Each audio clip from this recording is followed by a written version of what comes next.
Assalamualaikum warahmatullahi wabarakatuh. Sebelumnya perkenalkan, nama saya Muhammad Irfan Barudin, NIM 1721179.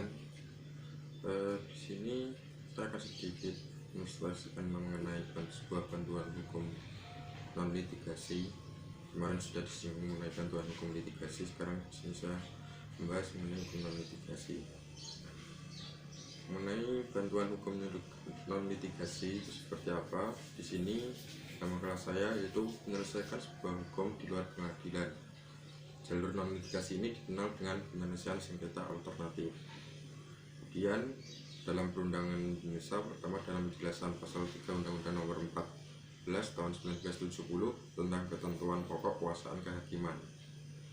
Kemudian pada Undang-Undang Nomor 30 Tahun 1999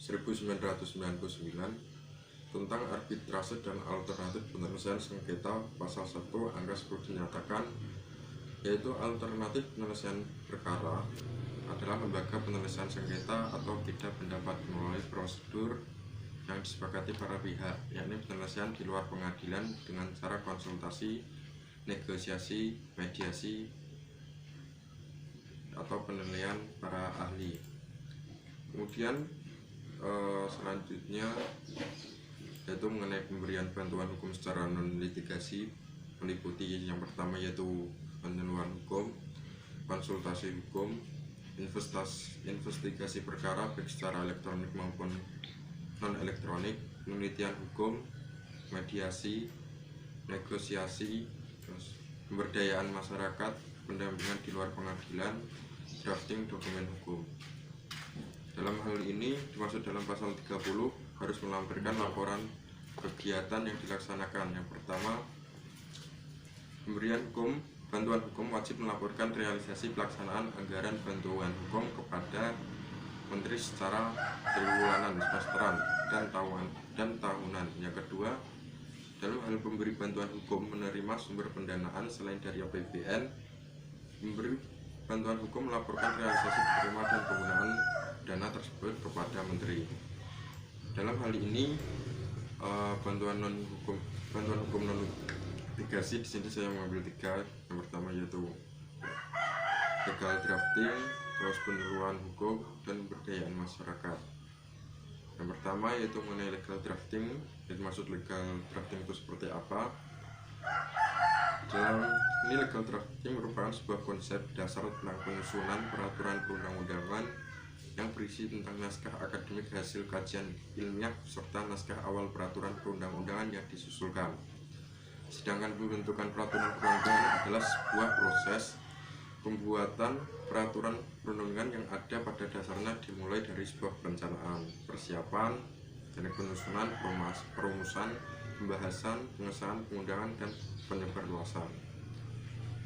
Kemudian dalam pasal 1 angka 1 Undang-Undang Nomor 12 Tahun 2011 tentang pembentukan peraturan perundang-undangan dijelaskan bahwa yang dimaksud dengan pembentukan peraturan perundang-undangan adalah pembuatan peraturan perundang-undangan yang mencakup tahapan perencanaan, penyusunan, pembahasan, pengesahan, atau penetapan dan pengundangan. Kemudian dalam hal ini pembuatan peraturan perundang-undangan ada beberapa tingkatan, yaitu Perpu, Perda, dan lain-lain. Nah, hal ini saya mengambil yaitu mengenai peraturan daerah kabupaten atau kota sesuai dengan ketentuan pasal 1 ayat 8 Undang-Undang Nomor 12 Tahun 2011 mengenai pembentukan peraturan perundang-undangan. Yang dimaksud dengan peraturan daerah atau Perda adalah peraturan undang-undangan yang dibentuk oleh Dewan Perwakilan Rakyat Daerah dengan persetujuan bersama Bupati atau Wali Kota. Kemudian dalam kewenangan untuk membuat perda adalah wujud dari pelaksanaan hak otonomi dari suatu daerah sekaligus sebagai salah satu sarana dalam menyelenggarakan otonomi daerah. Di samping itu, perda mempunyai fungsi yang sangat penting. Yang pertama yaitu sebagai sebuah instrumen kebijakan untuk melaksanakan otonomi daerah dan tugas pembantuan. Yang kedua merupakan peraturan pelaksanaan dari peraturan perundang-undangan yang lebih tinggi. Kemudian yang ketiga sebagai penampung kekhususan dan keragaman daerah serta penyalur aspirasi masyarakat di daerah. Yang keempat sebagai alat pembangunan dalam meningkatkan kesejahteraan daerah. Yang selanjutnya mengenai sebuah penyuluhan hukum. Dalam hal ini penyuluhan hukum yaitu membangun sebuah kesadaran hukum masyarakat, yaitu menjadi sebuah tugas bersama yang harus terus dilakukan. Upaya membangun kesadaran hukum masyarakat tersebut salah satunya dilakukan melalui peran seorang penyuluh hukum. Penyuluh hukum adalah pegawai sipil yang diberi tugas tanggung jawab, wewenang, dan hak secara penuh untuk melakukan kegiatan penyuluhan hukum. Penyuluhan hukum adalah sebuah kegiatan penyebarluasan informasi mengenai hukum dan pemahaman terhadap norma hukum dan peraturan undang-undang yang berlaku, serta pengembangan kualitas penyuluhan hukum guna mewujudkan dan mengembangkan kesadaran hukum masyarakat sehingga tercipta budaya hukum dalam bentuk tertib dan taat, atau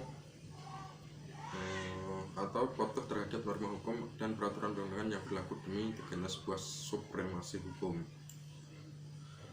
Terus dalam hal ini pola penyuluhan hukum di sebuah komunitas itu sangat perlu. Dan ini sebuah lembaga bantuan hukum masyarakat menyadari bahwa untuk mengadakan penyuluhan dengan segala bentuk dan caranya yang dapat diaplikasikan di berbagai jenis komunitas di atas adalah hal yang mustahil. Perbedaan budaya, kondisi lingkungan, kemampuan menyerap materi dan sifat dari keempat komunitas tersebut itu beragam. Dari segi umur saja, anggota sebuah komunitas yang diberikan penyuluhan memiliki jarak yang sangat jauh. Muda adalah sekitar 15-16 tahun, yang tertua adalah 70 tahun. Kemudian di awal lembaga bantuan hukum masyarakat sudah merencanakan mengenai rangkaian materi yang sanggup perlu disampaikan pada komunitas. Rencananya adalah sesuatu yang telah disadari oleh lembaga bantuan hukum masyarakat sebagai bentuk dari trial and error proses. Ternyata rencana memang tinggal rencana. Tidak semua kondisi komunitas memungkinkan untuk menerima materi yang seperti yang telah disiapkan. Terus yang selanjutnya mengenai sebuah pemberdayaan masyarakat. Dalam pencatatan sipil adalah sebuah sistem yang mana negara mencatatkan setiap peristiwa keperdataan vital warganya, mulai dari kelahiran, pernikahan, perceraian hingga kematian yang berhubungan dengan keluarganya. Dalam hal ini tujuan utama pencatatan sipil adalah menyediakan dokumen hukum yang dapat digunakan untuk mempertahankan hak sipil warga dan mengklaimnya ketika dibutuhkan sebagai proses verifikasi identitas. Kemudian menurut Perserikatan Bangsa-Bangsa atau PBB, penciptaan mekanisme pencatatan sipil adalah vital bagi negara maupun warganya. Bagi individu warga, pencatatan vital tersebut akan menjadi bukti sebuah hukum akan sebuah identitas.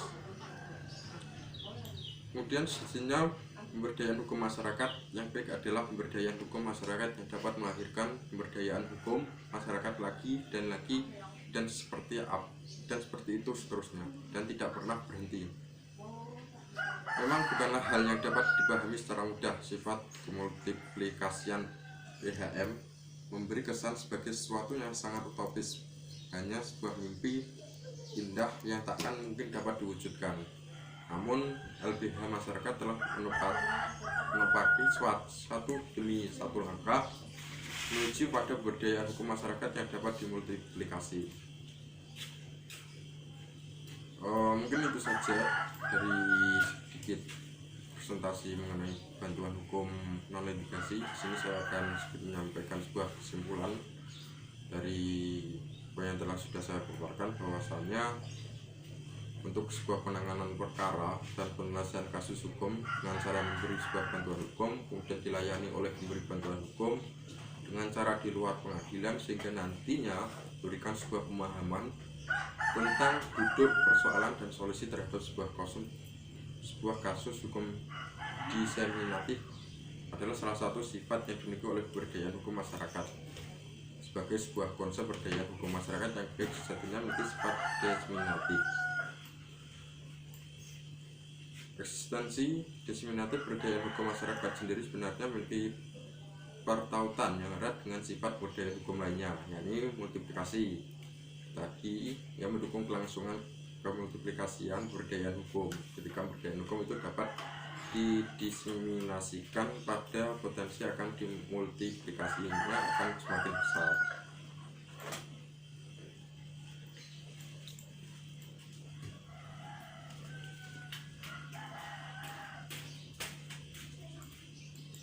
Dalam konteks kerja lembaga LBH masyarakat, dimensi diseminatif melekat pada sebuah program siaran tersebut di atas dan melakukan siaran, maka LBH masyarakat bekerjasama dengan VHR mendiseminasikan informasi hukum dan HAM yang perlu dan penting dipahami masyarakat. Bingkai konsultasi hukum menjadi salah satu cara untuk menyebarkan pengetahuan hukum dan hak asasi manusia kepada masyarakat yang berada di pelosok daerah Indonesia, sehingga nantinya masyarakat tersebut lebih mengerti tentang hukum di Indonesia, dan lebih baik lagi jika masyarakat tersebut dapat mengaplikasikannya dalam kehidupan sehari-hari. Siaran bingkai konsultasi hukum ini memang representasi untuk mengajak dapat memahami hukum dan menggunakan ketika dibutuhkan pada saat bersamaan membangun kesadaran hukum masyarakat. Mungkin itu saja yang bisa saya sampaikan. Apabila ada kurangnya dalam ucapan saya mohon maaf. Cukup sekian. Wassalamualaikum warahmatullahi wabarakatuh.